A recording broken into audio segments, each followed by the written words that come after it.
Mga sangkay, nagkakagulo daw ngayon yung mga DDS. Ano nga ba ang nangyayari sa kanila mga sangkay? Pag-usapan po natin.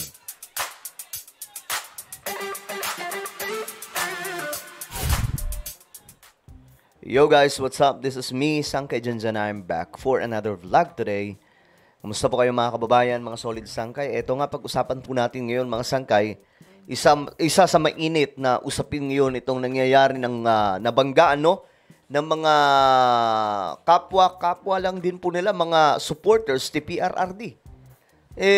Kumbaga ngayon, mga sangkay, sila po mismo nagkakantihan. Well, pag-usapan po natin yan. Ano nga ba ang nangyayari? Bago tayo magtuloy-tuloy, paki-subscribe po muna yung ating YouTube channel. Ayan, tayo po ay 1.54 million subscribers na. Kung gusto mong mapabilang sa dumaraming mga solid sangkay, makikita nyo po yung subscribe button sa baba ng video na to. I-click nyo lamang po yung subscribe, i-click ang bell, at i-click nyo po yung all. Sa mga nanonood po sa Facebook, i-follow nyo po yung ating Facebook page. Okay. Eto na nga mga sangkay, meron pong gulo na nagaganap ngayon sa mga DDS. At ngayon, nito, mismong lawyer ni dating Pangulong Rodrigo Duterte, mga sangkay, kinakalaban po sila Harry Roque. At ako naman, mga sangkay, hindi ko masisi din. Kasi nga po, nakita naman po natin kung ano po ang aksyon ni Harry Roque. Mismo nanggaling po sa kanya, mga sangkay, di ba? Lagi daw po siyang nagbibigay ng suhestyon. Mula po sa kanya po mismo yun. Hindi daw po siya pinapakinggan. Nagkakaroon na po ng tampo sa mga Duterte. So, marahil, ako, may punto. Tingin ko may punto po itong si Kaufman eh. Kasi, hindi po siya magsasalita kung wala po siyang nakitang kalokohan. At saka, bukod dyan, nakita nyo naman mga sangkay kung paano mabaliw si Harry Roque. Nakita nyo yung mga dance steps niya? Mukha bang pang-abogado yon? Mukha bang karapat dapat pakinggan yung ganun? Hindi, mga sangkay. Out of ano na siya, mga sangkay. Wala na po siya sa sariling pag-iisip. No? Ngayon, sabi dito, mga sangkay, ito, bumanat po si Harry Roque. No? Nagbitaw ng tugon si dating presidential spokesperson Harry Roque na sa panibagong patutsada ni Attorney Nicholas Kaufman, abogado ni dating Pangulong Rodrigo Duterte sa International Criminal Court, matapos siyang tawaging isang irrelevancy. Kasi nga po mga sangkay, yung mga sinasabi po ni Harry Roque, wala na po talagang saysay. Paano ka pa maniniwala sa taong ito mga sangkay? Ito, basahin natin. Sa pahayag ni Roque nitong August 2, ipinagtakan niya kung bakit tila siya ang pinupuntirya imbis na harain ni Kaufman ang mga isyong isinisiwalat ni Hanilet Avancenia, long-time partner ni Duterte, tungkol sa suspensyon ng kanyang visitation rights. Kasi nga po mga sangkay, sinuspende, no? Itong si Hanilet, sinuspend mga sangkay, hindi na po pinapayagang makapasok, no? Sa selda ni Tatay Digong.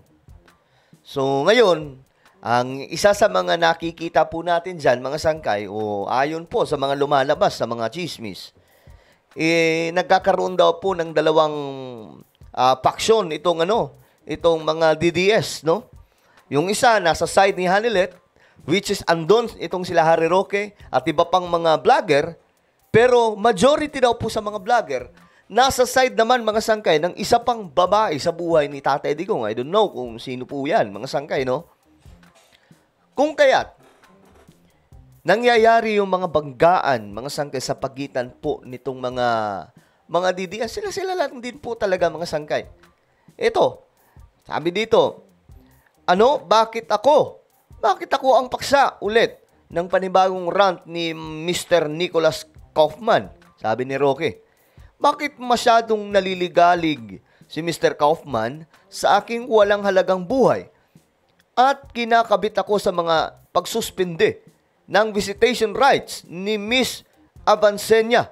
Katawa-tawa, sa totoo lang, ang estilo ni Kaufman ng paninisi. Ang gusto ko talaga marinig dito na magsalita si Vice President Sara Duterte tungkol po dito kay Harry Roque.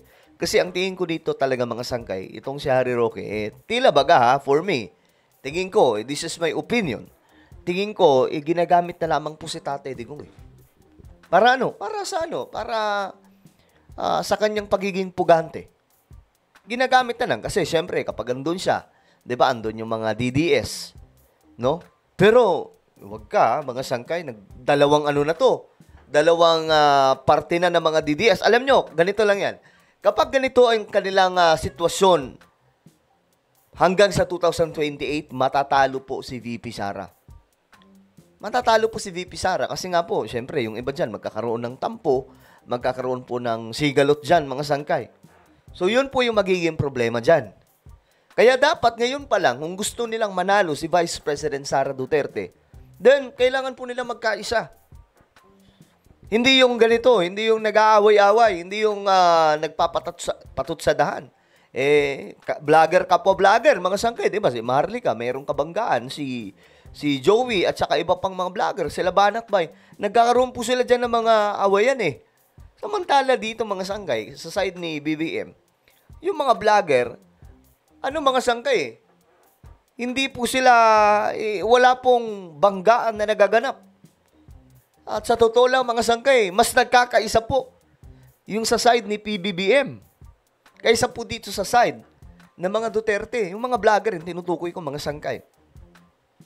Hindi pinalampas ni Roque ang pagkakalarawan sa kanya bilang hindi mahalaga at katawa-tawa at iginiit na mas nararapat itoon ng kampo ang atensyon sa pagpapabalik kay Duterte sa bansa. Alam nyo guys, totoo naman yung sinabi ni Kaufman. Bakit? Kung kayong tatanungin ko, hindi ba katawa-tawa itong si Harry Roque? Tingnan nyo mga sangkay, paano gumalaw itong si Harry Roque. Hindi mo talaga masasabi na itong taong to ay isang matatawag na abogado. Yung mga dance-dance niya, yung mga bangag-bangag niya, hindi yun pang isang abogado. Pang isang siraulo yun. 'Di ba? Mga sangkay. Abay, pambihira. Tama po talaga dito itong si Kaufman sa kanyang sinabing hindi mahalaga si Harry Roque. Wala na po siya talagang halaga. Ngayon, puganti po siya.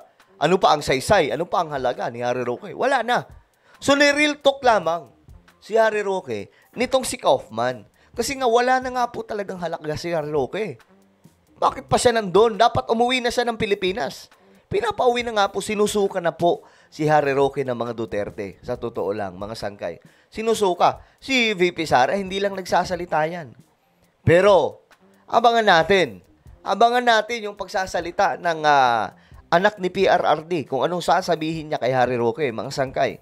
Kasi nga po, nakikita naman po natin, ito nga si Harry Roque, kinukontra si Amy Marcos, di ba?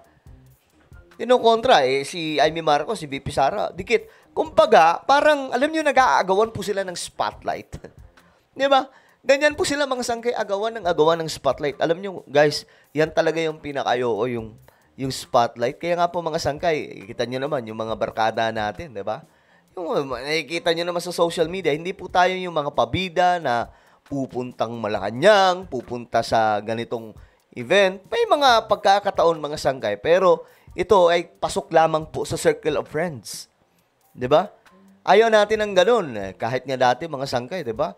May mga nagsasabi na what if offeran daw ako ng trabaho ng gobyerno? Uy, anong gagawin ko diyan? Ni-real talk ko na kaagad sila. Anong gagawin ko diyan? Magba-vlog? Wala akong plano sa ganyan. 'Di ba? Well, itong mga sangkay, nag-aagawan po sila ng pwesto. Nag-aagawan po sila ng opisina. Nag-aagawan po sila ng spotlight, which is hindi nakakabuti po yan kay PRRD. Because, dahil sa kanilang ginagawa, pinapagulo lamang po nila ang sitwasyon nitong mga DDS. Yung mga DDS, may ihilo na sila. Teka lang, ano na ba nangyayari dito sa mga sinusuportahan namin mga ma-influensyang tao, mga kilalang tao, mga DDS? Si Harry Roque versus Panelo, nag-aaway, mga sangkay, di ba? Binabanatan ni Panelo, which is totoo din, may punto si Panelo, mga sangkay. Pero ayun na nga, hindi po talaga nakakabuti ito sa side ng mga DDS. Nagkakagulo po sila ngayon, mga sangkay. Ano po ang inyong opinion tungkol po dito? Just comment down below. Meron po tayong YouTube channel, Sangkay Revelation. Hanapin nyo po ito ngayon sa YouTube. Kapag nakita nyo na, i-click nyo po yung subscribe, i-click ang bell, at i-click nyo po yung all. Ako na po ay magpapaalam, mag-iingat pong lahat. God bless everyone.